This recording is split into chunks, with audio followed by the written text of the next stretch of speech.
सोचो, तुम एक नॉर्मल लाइफ जी रहे हो, सुबह उठना, काम पे जाना, रात को घर वापस आना, लेकिन एक दिन एक छोटी सी गलती तुम्हारी पूरी ज़िंदगी बर्बाद कर सकती है। तुम्हारी आइडेंटिटी हैक हो सकती है, बैंक अकाउंट ज़ीरो हो सकता है और सिर्फ एक क्लिक में तुम्हारी पूरी दुनिया बदल सकती है। और जब बात साइबर क्रिमिनल्स के हाथ में हो तो एक आम आदमी उनके सामने क्या कर सकता है, लेकिन यहाँ एक आदमी है जो ये कर सकता है, एक एक्स स्पेशल फोर्सेस ऑफिसर जो अब एक डायरी फार्मर है। ये है फतेह सिंह की कहानी, जिसमें एक्शन भी है, साइबर वॉर भी है और एक ज़बरदस्त मैसेज भी। चलो शुरू से लेकर एंड तक इस मूवी की पूरी कहानी समझते हैं। फतेह सिंह, जिसका रोल सोनू सूद ने निभाया है, एक फार्मर कोवर्ट एजेंट अब मोगा में एक डायरी फार्म पर काम करता है। मोगा पंजाब का एक छोटा सा गांव है। फतेह सिंह का कोई खानदान नहीं है, लेकिन गांव वाले ही उसका खानदान है। उनमें से एक है निम्रत कौर, एक होशियार और ख्वाबों से भरी लड़की जो अपने गांव के लिए बेहतर जिंदगी चाहती है। फतेह सिंह उसको अपनी बहन मानता है। निम्रत को एक मनी लैंडिंग ऐप का पता चलता है जो बिना किसी कोलेट्रल या प्रोसेसिंग फीस के जल्द से जल्द लोन देने का वादा करती है। निम्रत की गांव में मोबाइल की शॉप होती है। एक एजेंट उसकी शॉप पे आके उसको इस ऐप के बारे में बोलता है और वो इस ऐप से लोन लेती है और एक मौका देखते हुए वो एक लोन एजेंट बन जाती है। लेकिन उसे ये नहीं पता था कि ये एक रूटलेस साइबर क्राइम सिंडिकेट का झांसा है। ये ऐप रज़ा और सत्य प्रकाश की देखरेख में चलने वाले हैकर्स के एक शैडोई ग्रुप के द्वारा चलाया जा रहा है। रज़ा का रोल नसीरुद्दीन शाह और सत्य प्रकाश का रोल विजय राज ने निभाया है, जो लोगों का पर्सनल डेटा चुराकर उनके बैंक अकाउंट को खाली कर देते हैं। निम्रत ने अपने बाकी गांव वालों को भी लोन दिलाया था, लेकिन उनको ये साइबर क्रिमिनल्स ब्लैकमेल करने लगे। उनमें से एक शख्स था संधू, उसने भी लोन लिया था। संधू परेशान होकर निम्रत की शॉप पे जाता है और वहाँ उनकी बहस होती है और संधू निम्रत को पूछता है कि मैं अकेले मारूं या फिर अपनी फैमिली के साथ मारूं। निम्रत ये सुनकर बहुत परेशान हो जाती है। निम्रत को अपनी गलती का एहसास हो जाता है। अब वो दिल्ली जाती है उनसे मिलने जिन्होंने उसको इसमें फंसाया था। वो निम्रत को एक्सक्यूजेस देते हैं। निम्रत गांव वापस आती है। वो कोशिश करती है कि वो फतेह सिंह के साथ इस बारे में बात करे, लेकिन उनकी बात नहीं होती। कुछ दिन बाद संधू सुसाइड कर लेता है। निम्रत ये देखकर बहुत घबरा जाती है और वो उनको कॉल करती है, लेकिन वो कॉल पे कोई जवाब नहीं देते हैं। वो निम्रत को ब्लैकमेल करने लगते हैं। निम्रत दिल्ली जाती है, उन फ्रॉडस्टर्स से मुकाबला करने की कोशिश करती है, लेकिन गायब हो जाती है। उसकी माँ बेबस हो जाती है। फतेह भी बहुत परेशान हो जाता है। फतेह सिंह अब निम्रत को ढूंढने दिल्ली निकलता है। फतेह दिल्ली पहुंचता है। वो निम्रत को ढूंढने की कोशिश करता है, लेकिन वो उसको नहीं ढूंढ पाता।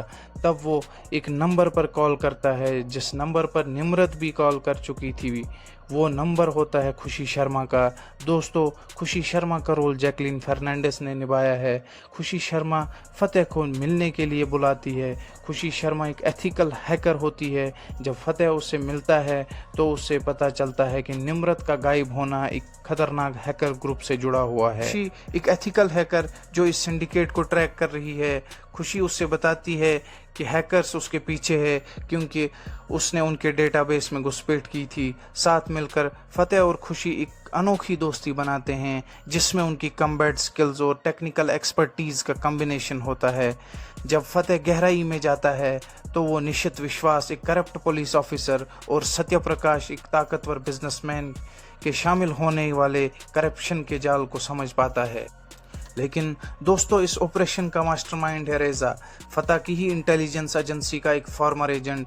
रेज़ा अब एक रोग ऑपरेटिव बन चुका है, अपनी स्किल्स को साइबर क्राइम की तरफ मोड़ लिया है। फतेह सिंह सत्य प्रकाश के घर उससे मिलने जाता है और सत्य प्रकाश को धमकी देता है कि अगर निम्रत के केस में तुम्हारा इन्वॉल्वमेंट आया तो मैं वार्निंग नहीं, तुम्हें ख़त्म कर दूंगा। फतेह उससे वार्निंग देकर चला जाता है। दोस्तों, अब फतेह का मिशन एक डार्क मोड लेता है जब हैकर्स एक डिवास्टेटिंग साइबर अटैक शुरू करते हैं, हज़ारों बैंक अकाउंट्स को खाली कर देते हैं और फतेह को मास्टरमाइंड के तौर पर पेश करते हैं। फतेह का एक डीप फेक वीडियो वायरल होता है जिसमें वो अपने क्राइम का इकरार करता है। पुलिस और पब्लिक को उसके खिलाफ कर देते हैं। फतेह और खुशी वहाँ से भाग रहे होते हैं क्योंकि पुलिस उनके पीछे आती है। अब वो एक जगह पहुँचते हैं जहाँ खुशी ने अपने दोस्तों को भी बुलाया हुआ होता है। वहाँ फतेह को सत्य प्रकाश का कॉल आता है और सत्य प्रकाश उसे लिंक ओपन करने को बोलता है। फतेह खुशी के फ्रेंड्स को लिंक ओपन करने को बोलता है। लिंक ओपन होते ही फतेह देखता है कि हैकर्स निम्रत के टॉर्चर को डार्क वेब पर लाइव स्ट्रीम करते हैं। खुशी और उसके दोस्त बहुत कोशिश करते हैं लेकिन उनसे कुछ नहीं हो पाता और आखिरकार निम्रत की मौत हो जाती है। लास्ट पे खुशी को उनकी लोकेशन मिलती है जो वो फतेह को देती। गुस्से में बहकर फतेह अपनी पूरी ताकत से हमला करता है जहां खुशी भी उसका साथ देती है। वो सत्यप्रकाश के मेंशन पर हमला करते हैं। पूरी फौज को हराकर वो सत्यप्रकाश को मारने जाता है। सत्यप्रकाश ने खुशी को बंधक बना लिया होता है। उसने खुशी को उसी चेयर पे बिठाया होता है जिस चेयर पे निम्रत की मौत का लाइव स्ट्रीम किया था। दोस्तों, अब यहाँ फतेह और सत्यप्रकाश के बीच गन फाइट होती है जहाँ फतेह सत्यप्रकाश को शूट करता है और खुशी को बचा लेता है। लेकिन असली जंग अभी बाकी है। फतेह अब रज़ा को मारने जाता है जहां एक ब्रूटल शोडाउन होता है। क्लाइमेटिक फाइट में फतेह रज़ा की पूरी आर्मी को मारता है और लास्ट पे रज़ा को मार के निम्रत की मौत का बदला लेता है। यहां उसका बदला पूरा होता है। दोस्तों, अब फतेह मोगा वापस जाने की तैयारी करता है जहां उसको निम्रत को बचाने की नाकामी के साथ जीना होगा। फतेह अपना डेयरी फार्म खोलने का फैसला करता है और ये सब वो खुशी को भी बोलता है। खुशी जो फतेह के करीब आ चुकी थी, इंडिया छोड़कर लंदन में नई ज़िंदगी शुरू करने का प्लान बनाती है। एक पॉइंट पे फतेह को एहसास होता है कि वो उससे जाने नहीं दे सकता। वो अपनी मोहब्बत का इजहार करता है और खुशी उसकी कमज़ोरी से मुतासिर होकर उसके साथ रहने का फैसला करती है। लेकिन जैसे ही फतेह खुशी के साथ एक फ्यूचर की तस्वीर बनाता है, एक शैडोई फिगर उभर आता है। उसकी तरफ बंदूक तान कर स्क्रीन ब्लैक हो जाता है।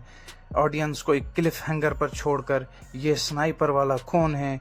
क्या ये फतेह के पास्ट से हैं? बदला लेने के लिए आया है? जवाब राज में लिपटा है। एक पोटेंशियल सीक्वल के लिए रास्ता बनाते हैं। दोस्तों, सबसे बड़ा सवाल जो ये मूवी छोड़ती है, जिस दुनिया में साइबर क्रिमिनल्स हर जगह मौजूद हैं, वहाँ कौन होगा जो हमारी सिक्योरिटी का फतेह बन सके?